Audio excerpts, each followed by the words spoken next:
नागपुरी मेजवानी चॅनलवर तुमचं अगदी मनापासून स्वागत आहे। आज मी तुम्हाला सगळ्यांची आवडती आणि केल्याबरोबर पटकन संपणारी फोडणीची पोळी दाखवणार आहे। खूप साऱ्या पोळ्या उरल्या की फोडणीची पोळी आपण करतोच। अगदी 5 मिनिटात तयार होणारा हा पदार्थ आहे। चला मग करूया फोडणीची पोळी। फोडणीची पोळी करण्यासाठी मी 4 शिळ्या पोळ्या घेतलेल्या आहेत। फोडणीची पोळी ताज्या पोळीची देखील आपण करू शकतो। पोळ्यांचे आता आपल्याला बारीक तुकडे करून घ्यायचे आहेत। तुम्ही पोळ्या मिक्सरला देखील फिरवू शकता, पण मिक्सरला फिरवलं की खूप जास्त बारीक होऊन जातात। आपल्याला साधारण मध्यम आकाराचे तुकडे करायचे आहेत। तुकडे करून झाल्यावर यामध्ये आता अर्धा चमचा तिखट घालायचं, अर्धा चमचा मीठ घालायचं आणि थोडीशी साखर घालायची। हे सगळं आता छान मिक्स करून घ्यायचं हाताने। आता फोडणी करायची आहे। त्यासाठी मी कढईमध्ये पळीभर एवढं तेल घेतलेलं आहे। तेल तापल्यावर यामध्ये थोडीशी मोहरी घालायची, 4 ते 5 हिरव्या मिरच्या कापून घालायच्या। मिरचीला छान खमंग होऊ द्यायचं।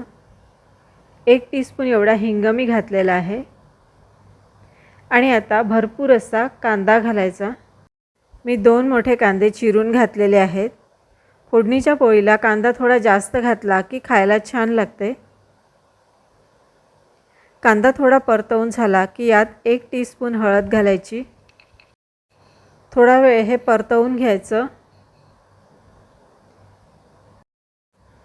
आता यामध्ये 1 टेबलस्पून एवढी धना-जिरा पूड घालायची।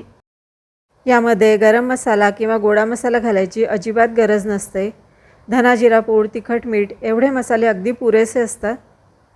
आता यामध्ये मी अर्धी वाटी एवढं फेटलेलं दही घातलेलं आहे। थोडीशी कोथिंबीर घालायची।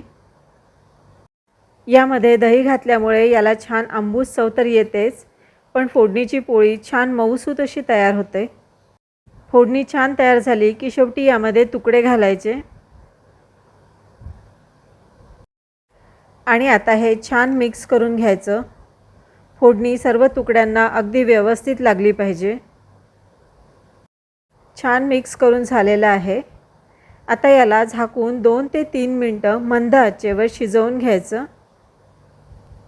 फोडणीची पोळी म्हणा, दरबारी पोहे म्हणा किंवा माणिक पैंजण म्हणा, हे खायला इतके टेस्टी लागतात की केल्याबरोबर अगदी लगेच संपतात। तर मग अशी माझ्या पद्धतीची फोडणीची पोळी तुम्ही करून बघा आणि ही रेसिपी जर तुम्हाला आवडली असेल तर लाईक करा, शेअर करा, कमेंट करा। चॅनलवर नवीन असाल तर सबस्क्राईब जरूर करा। पुन्हा भेटूया आणखी एका नवीन रेसिपीसह। तोपर्यंत गुड बाय।